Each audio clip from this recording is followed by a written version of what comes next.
être validé par la préfecture.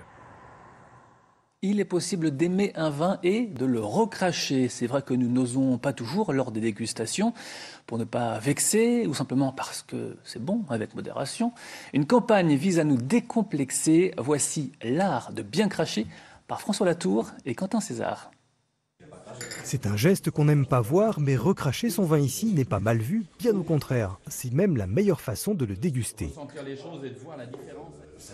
Aussi, il ne faut pas croire que d'avaler, on aura plus le goût du vin.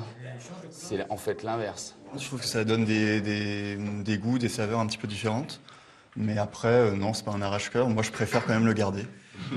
C'est pas comme ça que j'avais appris à le faire, mais c'est l'occasion de découvrir de nouvelles saveurs et d'apprécier différemment un vin. Là, je conduis, mais c'est vrai qu'avec la rétrofaction dont parlait le viticulteur, c'est une nouvelle manière de découvrir le vin et la finalité n'est vraiment pas la même. Comme ce n'est pas encore un geste naturel, les professionnels du vin ont lancé une campagne d'information début juillet. Une vidéo et 100 000 € investis pour inciter à recracher.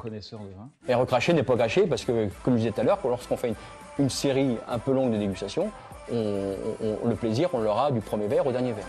Déguster en recrachant, une pratique courante encouragée dans la découverte de la vigne et du vin. C'est en général quand même les amateurs qui font ce genre de choses. En général, autrement, c'est soit ils ne le savent pas, soit ils n'osent pas. Ça, c'est possible aussi. C'est pour ça que j'aime bien mettre les visiteurs à l'aise et dire allez-y, on est entre nous, il n'y a pas de souci, vous pouvez recracher. Joseph Barbier, négociant en vin dans la Côte de Nuit, pour lui la dégustation implique une notion de plaisir qui s'effectue sur la durée. Il faut déguster les vins et pas les boire.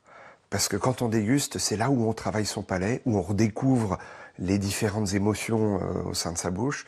Et c'est comme ça qu'on va trouver les vins qui nous font plaisir. On va pouvoir déguster 5, 6, 10 vins, 15 vins d'affilée, alors que si on boit à chaque fois, on va s'arrêter beaucoup plus vite.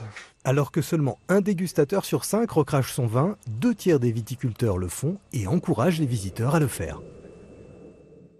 Le sport, en basket, la JDA reprend